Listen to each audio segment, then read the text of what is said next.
제자를 부르시는 예수 그리스도란 제목으로 마가복음 6번째 강의 오늘 시작하도록 하겠습니다. 지난주에 요한의 제자들과 바리새인의 제자들은 금식하는데 어찌하여 당신의 제자들은 금식하지 아니하니까? 라는 질문에 예수님께서는 세 가지 비유를 들어서 말씀하시는 것을 살펴봤습니다. 첫 번째, 혼인집에 손님들이 신랑과 함께 있을 때 금식할 수 있느냐? 신랑과 함께 할 동안에는 금식할 수 없다라고 그러셨습니다. 그리고 또 신랑을 빼앗길 날이 이를 것이니 그날에는 금식할 것이니라. 왜요? 혼인집에 온 손님들은 신랑과 함께 있을 때에는 금식이 아니라 신랑을 축하하며 포도주를 마시며 음식을 마시며 기뻐하는 것이 더 옳은 것이라는 것을 말씀해 주시고, 신랑을 빼앗길 그때 그들이 금식할 것이다라고 말씀한다라는 거죠. 따라서 예수님의 이 3년의 공생의 기간 동안 더럽고 불결하다라고 여겨서 가까이 하지도 않고 멀리하기 급급했던 세리와 죄인들조차 예수님과 함께 먹고 마시며 즐겁고 기쁘게 잔치를 즐거워하는 것이 마땅하다, 이렇게 말씀하고 있다라는 거죠. 하지만 그들 또한 예수님의 십자가 고난과 이 죽으심을 통해서 그들의 기쁨과 즐거움이 사라질 그때에는 금식함으로 다시금 하나님의 나라가 이 땅 가운데 임하기를 기도하며 나을 것이니라 라고 말씀하고 있다라는 거죠. 또 두 번째 비유와 세 번째 비유로 주신 내용이 뭐냐? 생배 조각을 낡은 옷에 붙이는 자가 없다, 이것과 새 포도주는 새 부대에 담는다는 것을 말씀하셨습니다. 말 그대로 늘어난 옷에 새 천을 대면 터지고, 또 지난주에 말씀드렸던 늘어난 풍선에 처음처럼 바람을 불었을 때 풍선이 터지는 것처럼 둘 다 쓸 수 없기 때문에, 따라서 옛 것과 새 것은 함께 어울릴 수 없다라고 하는 이 가르침이었죠. 예수 그리스도가 이 땅에 오심으로 하나님의 나라가 임했습니다. 그래서 장로들과 율법의 구약 성경에 나타난 율법으로는 그들을 하나님의 나라로 들어갈 수 없기 때문에 예수님께서는 새로운 변화, 오직 예수 그리스도로 말미암아 하나님 나라에 들어갈 수 있는 이러한 새 것으로, 새로운 방식으로 이들에게 말씀하여 주시기 위해서 이제는 옛 것이 아닌 새로운 것으로 새 술은 새 부대에 담아야 한다라고 말씀하셨다라는 거죠. 따라서 금식함으로 우리의 죄를 자백하고 슬퍼하며 주님의 통치와 다스림을 구하는 시대가 아니라 이제는 예수 그리스도의 이 땅에 오심으로 말미암아서 예수 그리스도의 십자가 죽으심과 부활로 말미암아 더 이상 금식하지 않고 하나님 앞에 기쁨으로 예배드리며 나아갈 수 있는 길이 열리게 되었다라는 것이죠. 그래서 오직 예수 그리스도를 믿음으로만 말미암아 하나님 앞에 나아갈 수 있는 은혜가 우리 가운데 주어졌다라는 것이죠. 그래서 이 예배 시간, 이 목사의 설교를 통해서 선포되어지는 이 하나님의 말씀을 듣고 먹고 마심을 통해서 충만히 배부르며 그 은혜에 참여하여 함께 즐거워할 수 있는 은혜가 우리들 가운데 계속해서 주어지게 되었다라는 것입니다.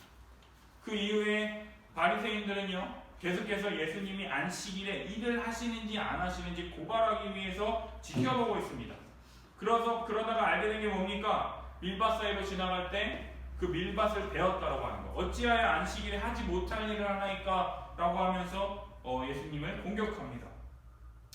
안식일이 뭡니까? 안식일. 6일간은 열심히 일하고 마지막 7째 날에는 안식함으로 일하지 않고서도 하나님이 공급하여 주시는 것으로 우리의 영적인 것, 육체적인 회복을 얻을 수 있도록 주님이 선물로 주신 것이 바로 안식일이죠. 그래서 이 안식일을 지키기 위해서는 무엇보다 안식일의 참된 의미, 하나님을 예배하고 하나님께서 원하시는 것이 무엇이며 하나님의 뜻대로 순종한다는 것이 무엇인지를 고민하고 구별하는 것이 우리가 해야 될 일인데, 이 바리새인들은요, 그것보다는 안식일에 일을 했느냐 하지 않았느냐, 다른 사람들을 정죄하기 위해서만 이것을 따지고 있기 때문에 이러한 자들을 안타까워하시며 탄식하시며 손 마른 자를 고치시는 것을 보실 수 있었습니다. 안식일에 무엇을 했냐, 무엇을 하지 않았느냐가 중요한 것이 아니라 안식일에 이것보다 더한 것, 우리들을 구원하시기 위해서 자신의 생명을 조금도 아낌없이 내어주시는 분이 바로 우리 주 예수 그리스도라는 것을 우리는 계속해서 알 수 있다라는 것이죠. 이렇게 우리가 지난주에 살펴봤던 말씀을 짧게 요약했습니다. 지난주 보니까 10분을 설교를 했더라고요. 그래서 내가 이영 목사님처럼 잘하는 설교는 아니지만 짧고 굵게 요약한 뒤에 오늘 말씀을 차근차근 하나씩 살펴보면 좋겠다라는 생각을 했습니다. 오늘 말씀 함께 보겠습니다. 7절 예수께서 제자들과 함께 바다로 물러가시니 갈릴리에서 큰 무리가 따르며 유대와 예루살렘과 이두메와 요단강 건너편과 또 두로와 시돈 근처에서 많은 무리가 그가 하신 일을 듣고 나오는지라.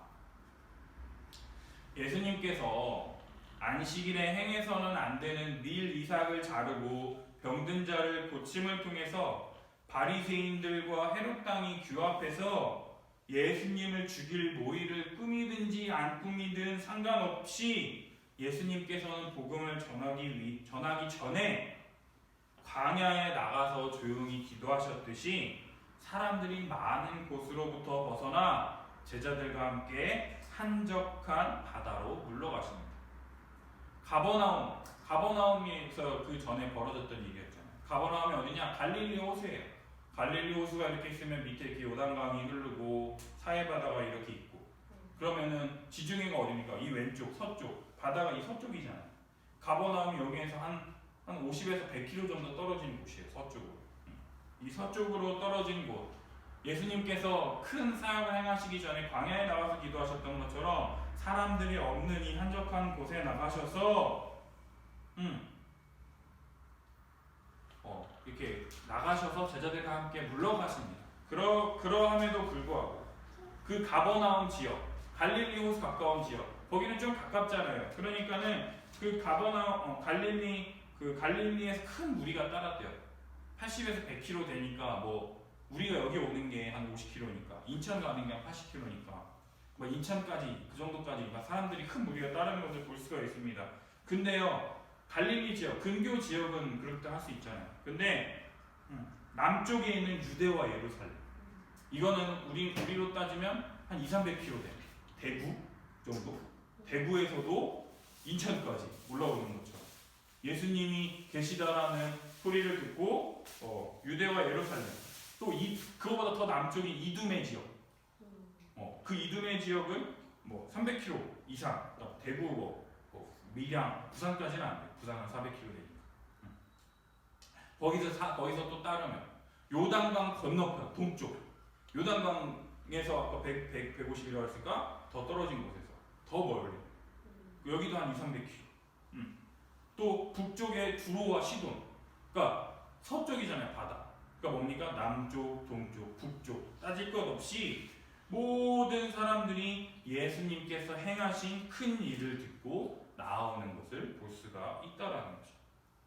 예수님은 항상 큰 일을 행하시기 전에 조용히 한적한 곳에서 하나님께 기도하며 자신이 이 땅에 오신 목적과 사명을 다시금 붙들기 위해서 사람들이 적은 한적한 곳으로 물러나시는 반면, 이스라엘 전역의 모든 사람들은 예수님께서 하신 큰 일을 듣고 예수님께 나아오는 것을 볼 수가 있다라는 거죠.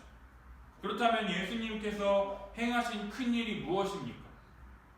죄와 사망의 권세 아래 짓눌려 있는 더러운 귀신 들린 자, 나병 환자를 고치셨을 뿐만 아니라 중풍병자를 고치심을 통해서 질병의 근본 원인인 죄를 사하는 권세를 가지고 계신 분이심을 나타내셨으며, 안식일의 주인으로서 해야 할 것과 하지 말아야 할 것에 관심을 두는 바리새인들과는 다른 모든 사람을 구원하기 위한 하나님의 뜻과 계획에 따라서 죄인들과 세리들에게 직접 찾아가셔서 교제하시며 손 마른 자를 회복시키시는 하나님 나라의 큰 일을 행하시는 분으로서 예수님께서 구약 성경과 선지자들에 의해서 오래전부터 예언된 분이며, 그 성취가 예수 그리스도로 말미암아 우리 가운데 펼쳐진 결과 동서남북 이스라엘뿐만 아니라 모든 지역에 예수님을 찾아 나오는 모습을 마가는 간단히 이 두 줄로 요약하고 있다라는 겁니다. 나쁜 사람. 이래서 목사가 열심히 공부하고 설교를 준비해야 성도들에게 예수 그리스도로 말미암아 나타난 하나님의 나라에 대해서 잘 설명할 수 있는 것 같습니다. 예수님이 행하신 큰 일들은요, 이스라엘 전 지역 모든 사람들에게 다 알려졌다라는 거예요. 따라서 예수님이 계시다라는 소문을 듣고 남녀노소 거리가 가깝건 멀건 예수님을 찾아와서 예수님을 만나고자 했다라는 거예요. 예수님 당시 종교 지도자들과는 달리 예수님께서 죄를 사하는 권세, 귀신에게 명한즉 순종하는 권세를 가지신 분임을 알고 예수님으로 말미암아 나타난 이 큰 일, 정말로 예수님이 아니면 절대로 이루어질 수 없고 행할 수 없는 큰 일을 믿고 의지하여 예수님께 수많은 무리들이 나오는 모습을 지금 볼 수가 있다라는 거죠. 예수님은요, 수많은 사람을 고치셨으므로 병으로 고생하는 사람들이요, 예수님을 만지고자 해서 너무나도 많이 몰려왔기 때문에 무리가 애워싸 믿은 것을 피하기 위해서 제자들에게 작은 배를 대기하도록 명하실 정도로 수많은 사람들이 몰려왔다라는 거죠. 이스라엘 모든 지역의 모든 사람들이 인정하는 이 메시아, 이사야 선지자의 예언이 예수 그리스도로 말미암아 성취되어지는 이 장면을 지금 볼 수가 있다라는 거예요. 그런데요, 병든 자들이 예수님께 나오는 것은 병 고침을 받고자 좀 나음을 얻을까 해서 나오는 당연한 행위인데 반해서요, 더러운 귀신들도 어느 때든지 예수님을 보면 예수님 앞에 엎드려서 부르짖는데요, 뭐라고 부르짖느냐? 당신은 하나님의 아들이니이다, 이렇게 말한다라는 거예요. 그러니까 병에 걸린 사람이 내가 좀 낫기 위해서 예수님을 만지는 건 이해가 되는데, 귀신이요, 예수님 보기만 하면요, 예수님 앞에 엎드려져가지고요, 당신은 하나님의 아들이니다라고 하면서 엎드리는 것을 볼 수 있어요. 그러니까 예수님이 뭐라고 그러냐? 자기를 나타내지 말라고 많이 경고하시는 것을 볼 수 있습니다. 지금 보면은요, 바리새인들은요, 예수님이 안식일에 일을 했는지 안 했는지 계속 지켜보고 고발하려고 하고, 시시건 사사건건 시비 걸려고 애쓰는 마당에 귀신이라도 와서 예수님께 엎드려서 당신은 하나님의 아들입니다 라고 말하면 예수님 입장에서 아이 자식, 야 좀 살살해라 이러면서 막 농담으로라도 그렇게 할 수 있을 텐데요, 예수님은요, 귀신이 예수님에 대해서 말하는 것에 대해서 말하지 말라고, 자기를 나타내지 말라고 경고하시는 것을 볼 수가 있더라고요. 왜 그러셨을까? 왜 예수님께서 자기를 나타내는 것을 하지 말라고 말씀하셨을까? 더러운 귀신들이 부르짖는 당신은 하나님의 아들이니라, 이 말은요, 틀린 말이 아니고 맞는 말이죠. 예수님은 하나님의 아들이 맞잖아요. 근데 예수님은 하나님의 아들로서 권세 있는 분으로서 큰 일을 행하셨습니다. 그러나 귀신들이 예수님에 대해서 표현하기에는 부적합하다고 지금 예수님께서 지금 말하고 있는 거예요.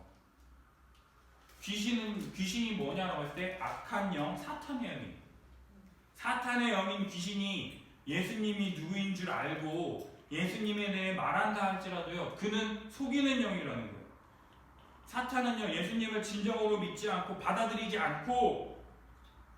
않기 때문에 그냥 예수님 앞에 엎드려 당신 하나님의 아들입니다 라고 말하는 의도가 뭐냐? 내가 당신 아니까 당신 빨리 지나가십시오 라고 말한다라는 거죠.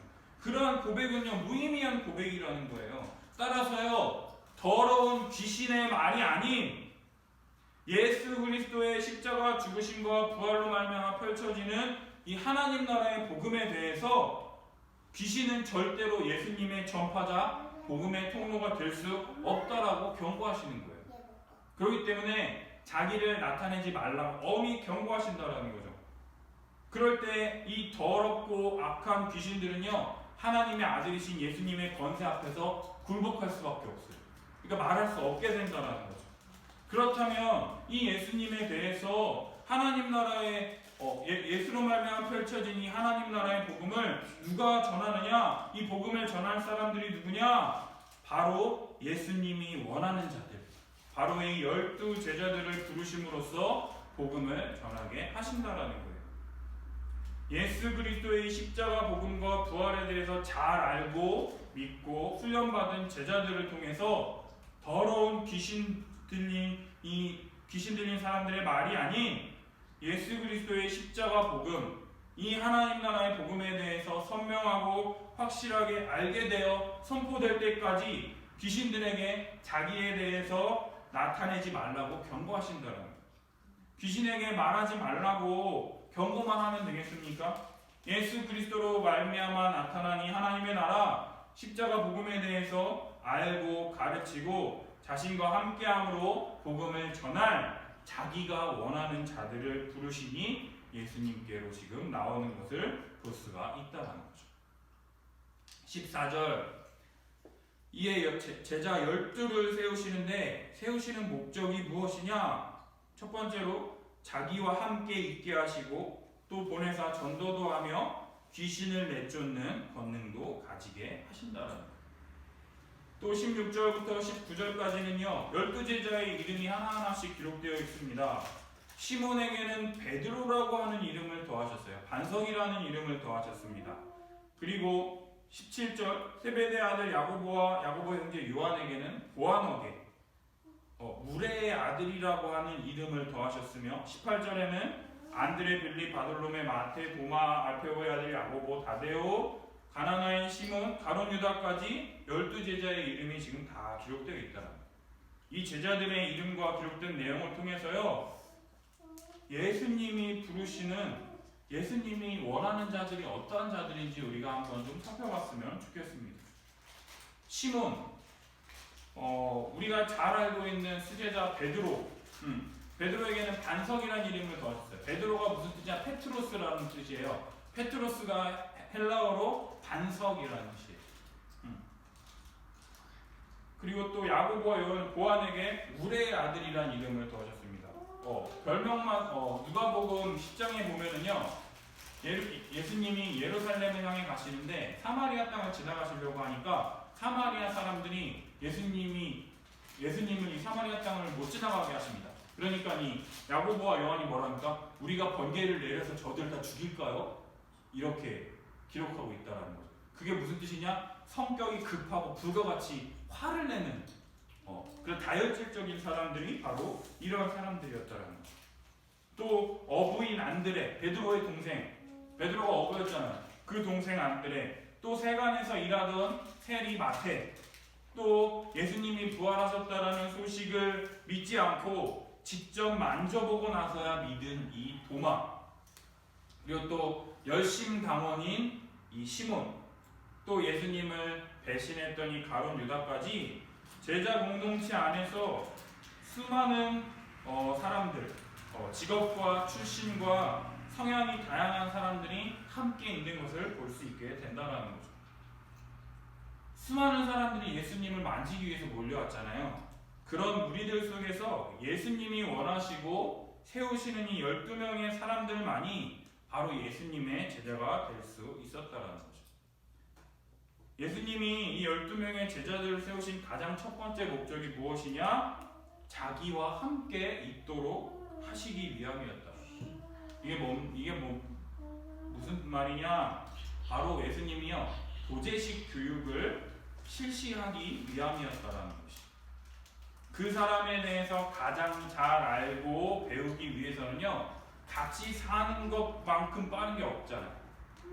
그 화천에 이회수 그 작가가 살고 있잖아요.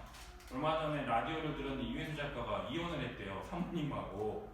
그래서 그럼 거기 누구랑 살고 있습니까? 그러니까는 자기 문화생 4명과 같이 생활을 하면서 지내고 있다고 하더라고요. 왜 이렇게 하느냐? 아침에 일어나서 그 사람과 함께 먹고 마시고 가르침 받고 그와 함께 다니면서 그가 어떻게 행하시는지 보는 것만큼 가장 좋은 방법이 어디 있겠습니까? 예수님께서 하나님의 나라가 가까이 왔으니 회개하고 복음을 믿으라 이렇게 말씀하시고 더러운 귀신 들린 자들과 병으로 고통받는 자들에게 복음을 선포하심으로 그들을 자유케 하셨던 것을 보고 배우고 함께하는 것만큼 더 좋은 게 어디 있냐라는 거죠. 따라서 어렵고 더디고 시간이 오래 걸리는 힘든 일이지만 예수님과 동일한 생각과 가치가 하나님 나라가 예수 그리스도로 말미암아 우리 가운데 펼쳐지게 되었다라는 것을 믿고 전할 수 있는 확실한 제자들을 키워내기 위해서 3년간의 합숙 훈련을 시작하셨다라는 거죠. 지금도 이런 학교가 있다면 누구든지 함께하고 싶지 않겠습니까? 그러나 이 훈련은요, 누구나 참여하는 것이 아니라 예수님이 원하는 자들만이 제자로 함께할 수 있다라는 것이죠. 그렇다면 예수님이 원하는 제자란 어떠한 제자인가? 우리가 본문을 통해서 살펴볼 때 우리가 살펴봤었던 본문 전 문맥을 통해서 예수님이 원하시는 제자들이 누구인지 함께 살펴보고자 하는데요. 마가복음 1장 17절 18절 2장 14절 우리 함께 읽겠습니다. 예수께서 이르시되 나를 따라오라 내가 너희도 사람을 낚는 어부가 되게 하리라 하시니 곧 그물을 버려두고 따르니라. 또 지나가시다가 알페오의 아들 레위가 세간에 앉아있는 것을 보시고 그에게 이르시되 나를 따르라 하시니 일어나 따르니라. 아멘. 예수님이 원하시는 자들이 누구냐? 예수님께서 부르셨을 때 그분의 부르심에 순종하며 따르는 자들이 바로 예수님이 원하시는 자들이라는 거예요. 예수님께서요 이 제자들을 부르셨을 때요 제자들은 그물을 버려두고 세관의 직원이라고 하는 좋은 직업을 버려두고 따랐습니다. 제자들이 왜 그렇게 했을까요? 제자들은 가족이 없었습니까? 부모가 없었습니까? 그런데 왜 그들은 그 모든 것을 버려두고 예수님을 따랐습니까? 왜 그랬을까요? 누가복음 우리 14장 16절에서 24절 같이 함께 읽겠습니다. 이르시되 어떤 사람이 큰 잔치를 베풀고 많은 사람을 청하였더니 잔치할 시각에 그 청하였던 자들에게 그걸 보내어 이르되 오소서 모든 것이 준비되었나이다 하매 일치하게 사용하여 한 사람은 이르되 나는 밭을 샀음에 아무래도 나가보아야겠으니 청컨대 나를 양해하도록 하라 하고 또 한 사람은 이르되 나는 소 5겨리를 샀음에 시험하러 가니 청컨대 나를 양해하도록 하라 하고 또 한 사람은 이르되 나는 장가 들었으니 그러므로 가지 못하겠노라 하는지라. 종이 돌아와 주인에게 그대로 고하니 이에 주주인이 노하여 그 종에게 이르되 빨리 시내의 거리와 골목으로 나가서 가난한 자들과 몸 불편한 자들과 맹인들과 젖는 자들을 데려오라 하니라. 종이 이르되 주인이여 명하신 대로 하였으되 아직도 자리가 있나이다. 주인이 종에게 이르되 길과 산 구타리로 가로 나가서 사람을 방문하여 데려다가 내 집을 채우라. 내가 너희에게 말하노니 전에 청하였던 그 사람들은 하나도 내 잔치를 맛보지 못하리라 하였다 하시니라. 아멘. 제자들은요 예수님의 이 부르심에 응답했다라는 거예요. 우리를 구원하시기 위한 이 예수님의 초청을 최우선으로 생각했다라는 거죠. 예수님의 부르심을 최우선으로 생각함으로 자신의 일보다 예수님의 부르심을 더 중요하게 생각하는 사람들이었다라는 거죠. 우리가 하는 일이요 중요하지 않다라는 게 아니에요. 그러나 그것보다 더 중요하고 긴급한 것이 무엇이냐? 바로 우리의 구원이라는 거예요. 우리의 구원. 이 누가복음 말씀 봤을 때 보십시오. 나는 밭을 사서 그 밭을 좀 일을 좀 해야겠습니다. 나는 소를 좀 샀습니다. 나는 장가 들었습니다. 다 여러 가지 이유들로 예수님의 이 초청에 응답하지 않습니다. 그러니까 예수님이 어떻게 하십니까? 길에 나가서 모든 사람들을 데려 채우라고 하시잖아요. 예수님은요 한 사람이라도 구원하시기 위해서 모든 사람들을 부르시는데 그것에 응답하지 않는 사람들이 있다라는 거예요. 예수님은요 우리를 이 죄와 사망의 고통으로부터 우리를 구원하시고 하나님 나라의 백성으로 예수 그리스도를 믿음으로 말미암아 하나님 나라의 백성이 되어서 그러한 그분의 자녀들에게 복과 안식을 주시려고 우리를 부르시는 이 부르심인 줄 아는 자들만이 그분의 부르심에 믿고 순종하며 따를 때에 우리가 구원을 얻는다라는 것. 그래서 그 구원을 얻기 위해서는 이 예수님의 가르침에 관심을 기울이고 그 말씀에 따라 순종하는 삶을 살게 될 때 구원을 주신 하나님께 감사하며 우리를 부르신 그분의 부르심에 최선을 다할 수가 있게 된다라는 거죠. 제가 중학생 아이들을 제가 5년, 6년 가르쳤잖아요. 근데 학부모들이 제일 속상해하는 게 뭔지 아세요? 바로 아이들이 꿈이 없다라는 게 부모들이 제일 속상해하고, 뭘 좋아하지도 않고 뭘 하고 싶지도 않고 그냥 핸드폰만 만지작거리고 그거 말고는 따로 아무것도 하지 않는 이 아이들. 그래서 뭐라도 가르쳐야 되지 않나 라고 해서 뭐 학원만 드립다 보내니 애들이 그거를 잘 하겠습니까? 근데요, 그래서 많은 부모님들이 걱정하는 것들을 제가 너무나도 많이 봤어요. 근데요, 그 꿈이라는 것, 부모들이 말하는 뭐라도 해야 하지 않을까, 그 꿈이라는 것, 비전이라는 것이 부모가 이렇게 심어준다고 그게 심어집니까? 비전이라는 게 우리가 이거다 가져라라고 한다고 해서 그들이 비전을 가질 수가 있냐라는 거죠. 제가 중등부 애들을 많이 가르쳐봤지만 애들이나 어른이나 모든 사람들은 예수님을 만난 그 이후에 그들의 마음에 변화가 있는 것을 우리가 알 수 있어요. 애나 어른이나 똑같아요. 상황이 변하는 건 아무것도 없는데 예수님을 인격적으로 만난 사람들은요, 마음의 변화를 통해서 그들의 삶이 모든 것이 변화되었다라고 말하는 것을 우리가 많이 듣게 된다는 거죠.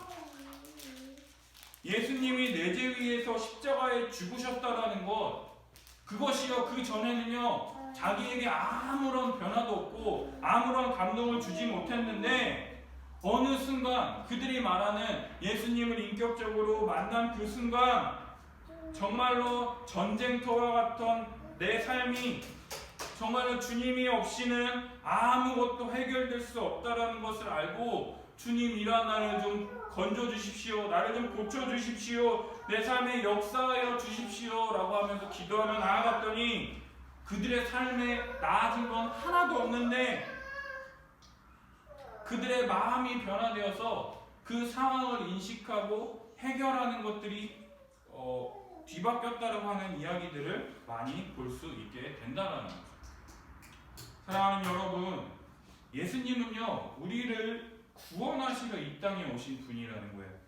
이 전쟁터와 같은 우리들의 삶 속에서 죄와 사망의 권세로부터 우리를 구원하시려고 자신의 생명을 조금도 아낌없이 우리를 위하여 내어주신 분이 바로 예수님이라는 거죠.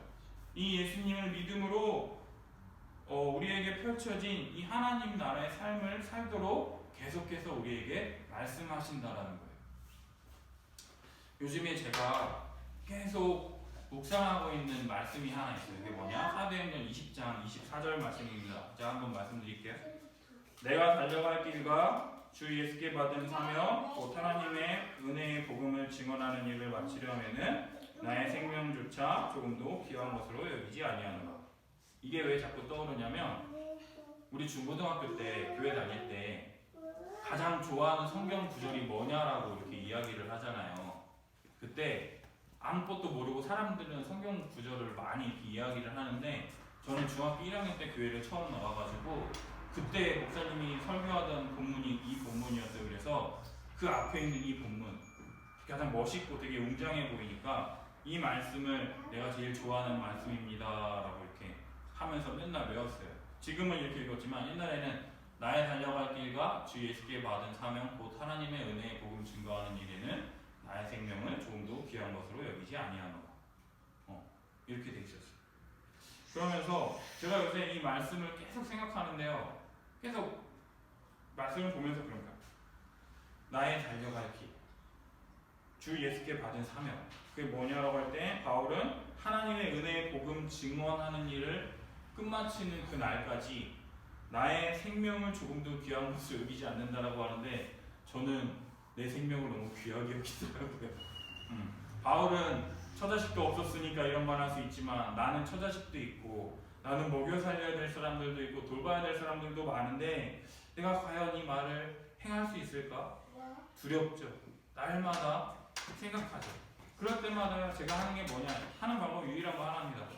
하나님, 나 이렇게 믿음 없는 거 아시잖아요. 하나님, 나 이렇게 못하는 거 아시잖아요. 근데 내 죄 위에 십자가에 달리신 그 예수님을 내가 믿을 때 내 마음을 좀 변화시켜 주시옵소서. 그래서 아무것도 나아지지 않아도 내 마음이 변화됨을 통해서 하나님이 내 삶 가운데 역사하는 것들을 좀 보게 하여 주시옵소서라고 계속해서 기도하며 나간다라는 거죠. 그게 우리가 원하는 믿음의 삶인 거죠. 믿음대로 산다라는 거죠. 정말로 예수님이 원하시는 첫 번째 제자들은요, 예수님의 이 말씀에 순종하는 자들이라.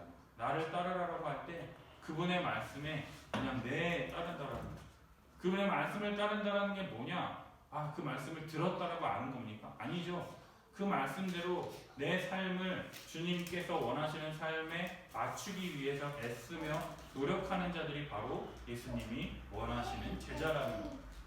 두 번째로요, 예수님이 이 12제자를 세우신 두 번째 목적이 뭐냐? 예수 그리스도로 말미암아 펼쳐진 이 하나님 나라의 사역, 제자들을 보내심으로 복음을 전하며 귀신을 내쫓는 권능도 가지게 하기 위함이었다. 하나님의 나라가 예수 그리스도께서 이 땅에 오심으로 펼쳐졌어요. 그러나 예수님께서 인간의 몸을 입고 이 땅에 오셨기 때문에 예수님께서는 육체적 한계를 지니셨다라는 거예요. 움직이시는 것도 한계가 있죠. 많이 오래 걸으시면 피곤하시기도 하시고, 또 고쳐야 하고 가르칠 사람들은 많은데 수많은 사람들이 몰려와서 바다에 빠질까봐 제자들에게 작은 배를 대라고 준비하실 정도로 예수님 혼자서 감당하실 수 없는 상황이 지금 계속 벌어지고 있다라는 거죠.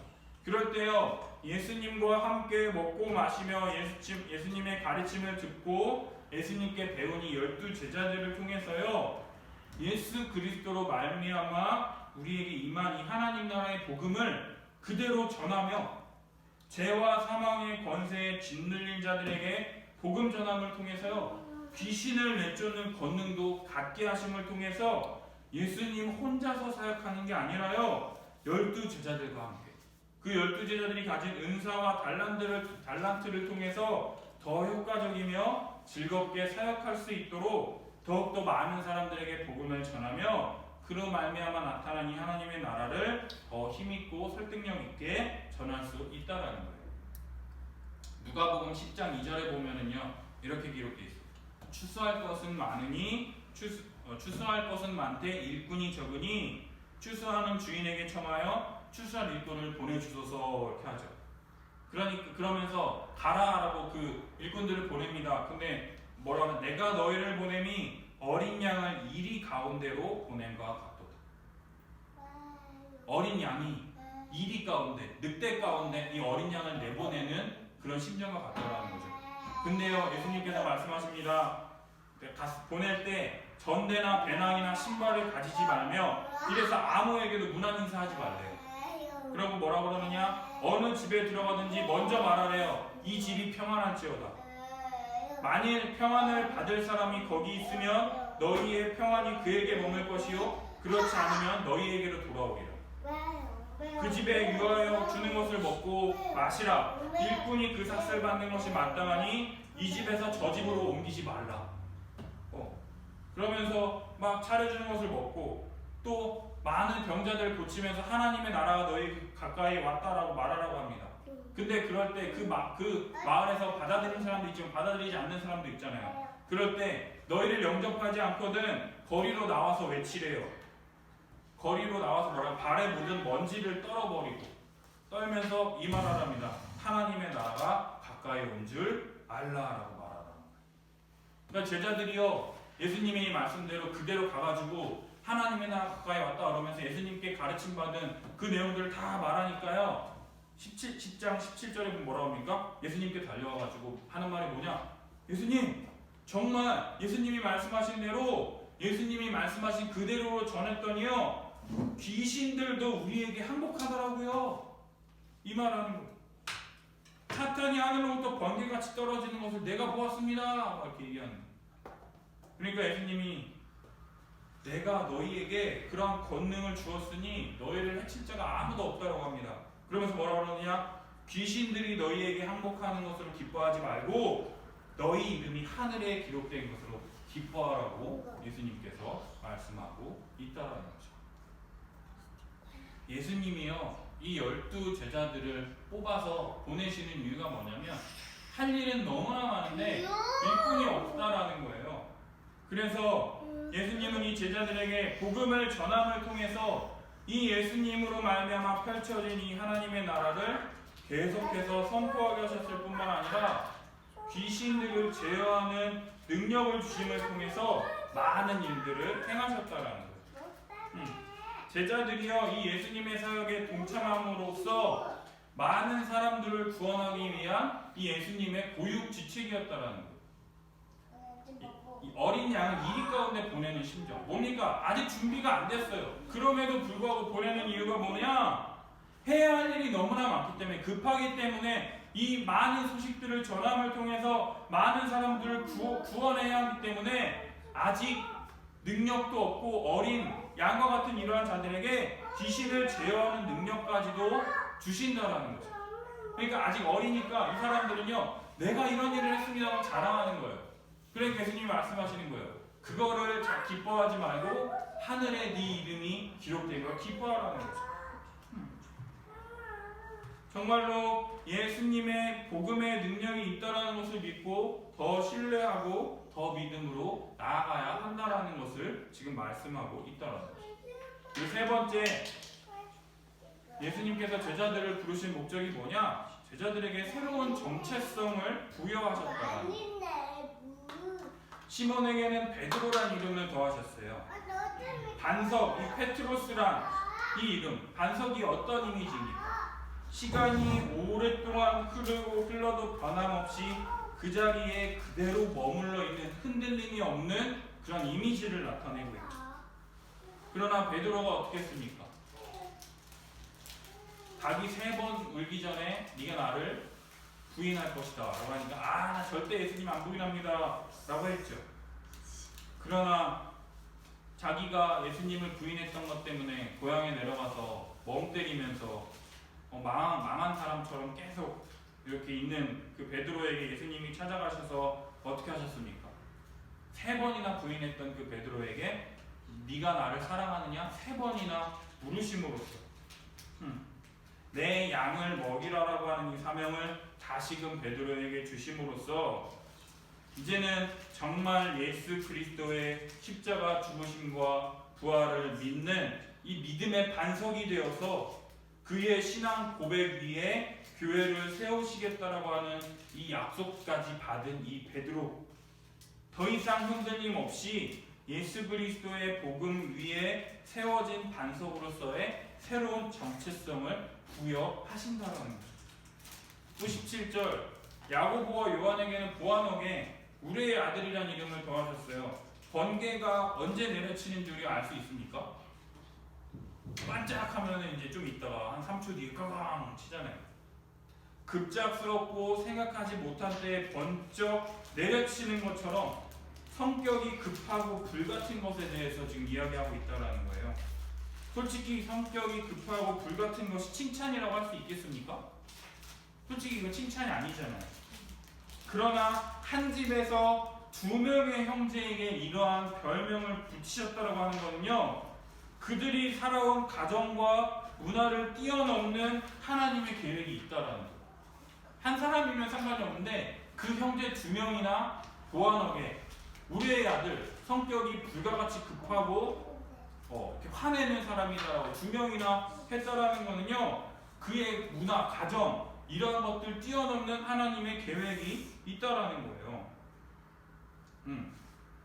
급한 성격, 불가같이 화내는 것이요, 어떤 측면에서는 되게 안 좋아 보이잖아요. 그러나 죄와 사망의 권세로 말미암아 이 짓눌려 있는 그 사람들을 보시며 안타까워하시며 눈물을 흘리셨던 이 예수님의 모습처럼요, 죄로 말미암아 하나님이 주신 모든 것을 잃어버린 채 비참하고 처참하게 살아가는 저들을 바라보며 여전히 이 예수 그리스도로 말미암아 하나님의 나라가 임했음에도 불구하고 믿지 못하고 받아들이지 못하는 저들을 향해서 우리와 같이 번개와 같이 화내며 복음을 믿으라고 선포하며 여기저기 번개처럼 곳곳에 여기저기 예수 그리스도로 말미암아 펼쳐진 이 하나님 나라의 복음을 전하는 새로운 정체성을 이들에게 부여하셨다는 거죠. 왜 베드로, 야고보, 요한 이 세 사람만 이렇게 별명이 지어졌느냐? 이 세 사람이 예수님의 제자들 중에서 마가복음을 보면 항상 따라다니는 세 명의 제자라는 거예요. 이 세 명의 제자들에게 이러한 사역을 주셨던 것처럼요, 이 12명의 모든 제자들 또한 예수님이 이러한 예수님의 말씀에 순종함으로 부르셔서 예수 그리스도로 말미암아 펼쳐진 이 하나님의 나라의 복음을 알게 하시고 이들을 보내시고 전도도 하고 귀신도 내쫓게 하실 뿐 아니라 새로운 정체성, 예수님의 제자, 예수님께 보냄을 받은 자라고 하는 이 정체성을 통해서요, 하나님 나라의 큰 일을 계속해서 지금 펼쳐가시는 것을 볼 수가 있어요. 근데요, 그 제자 공동체 안에는요, 가룟 유다처럼 예수를 판 자도 있다라는 거예요. 예수 그리스도의 12제자는요, 예수님께 보냄받은 사람들로서 예수님과 함께 말씀을 듣고 배우며 예수님의 모든 것을 자기의 것으로 삼아서 자신도 예수님의 제자로서 함께 복음을 전하며 귀신도 내쫓는 권능을 갖게 하신다. 뿐만 아니라 이제는요, 이 12사도들의 복음의 전통 위에 믿음으로 세워진 이 교회를 통해서요, 새로운 하나님의 나라의 백성이 될 수 있다라는 것.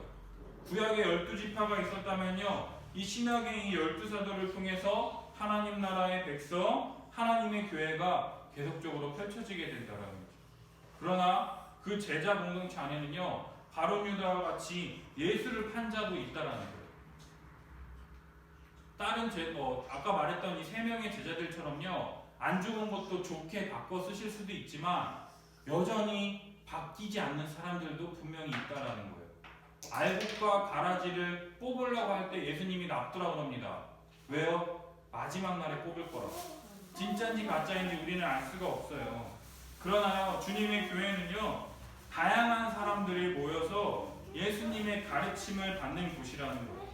그러야 그들이 자라온 환경과 성향과 직업 등 다양한 사람들이요, 예수 그리스도의 가르침, 예수 그리스도로 말미암아 펼쳐진 하나님의 나라에 대한 이 가르침을 듣고요, 한 몸, 한 마음, 한 뜻이 되어서 예수 그리스도의 제자로 재탄생되어서 하나님의 뜻 가운데 살아가게 되는 새로운 공동체가 되었다라는 거죠.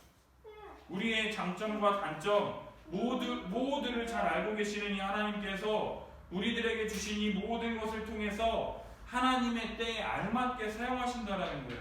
어떨 때에는요, 우리의 연약함 때문에 교회가 힘들 때도 있어요. 하지만 우리의 장점들을 통해서 주님의 몸된 교회를 더 열심히 섬기도록 하신다라는 것이죠. 그러나 중요한 것은요, 예수님이 원하시는 사람들, 또 예수님의 사역에 동참하기를 원하는 자들을 부르신다라는 거예요. 예수 그리스도의 십자가 죽으심과 이 부활로 말미암아서 우리에게 펼쳐지게 된 이 하나님의 나라, 하나님 나라의 백성, 교회된 자들이요, 예수님의 십자가 형벌대속적 죽음을 믿고 믿음으로 의롭다라고 여겨주신 이 하나님의 백성된 우리들 교회, 이 믿음의 고백 위에 서 있는 자들이요, 예수님의 원하시는 자들이며, 이러한 자들은 예수님의 십자가 복음을 전하는 이 사역에 동참하기를 원한다라는 거죠.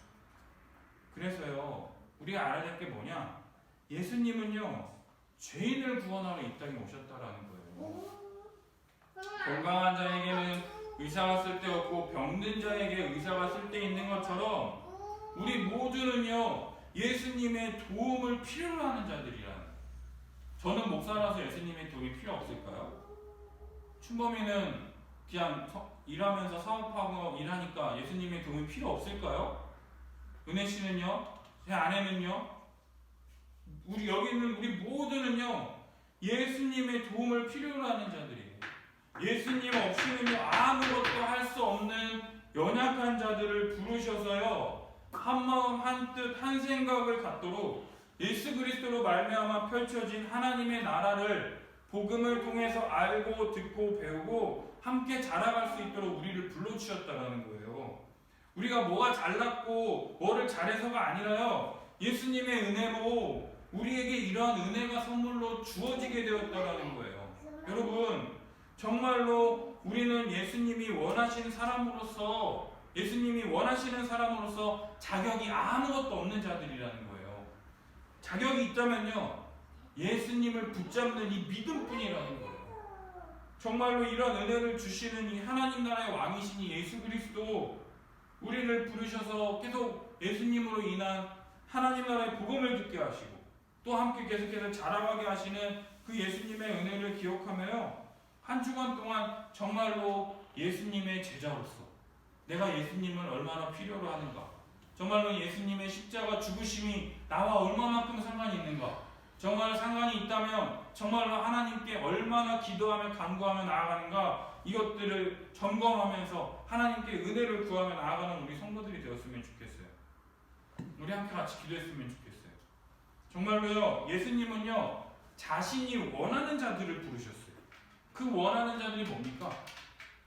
저 밭도 샀고요, 소도 샀고요, 장가 들어가지고 못 갑니다 라고 하는 자들이 아니라요, 예수님의 부르심에 모든 것 다 제쳐두고 순종하는 자들. 뭐에 순종해야 되느냐? 예수님의 말씀을 들어야 된다라는 거예요. 가르침을 듣고 배우고 순종하는 것을 최우선으로 여기는 자들.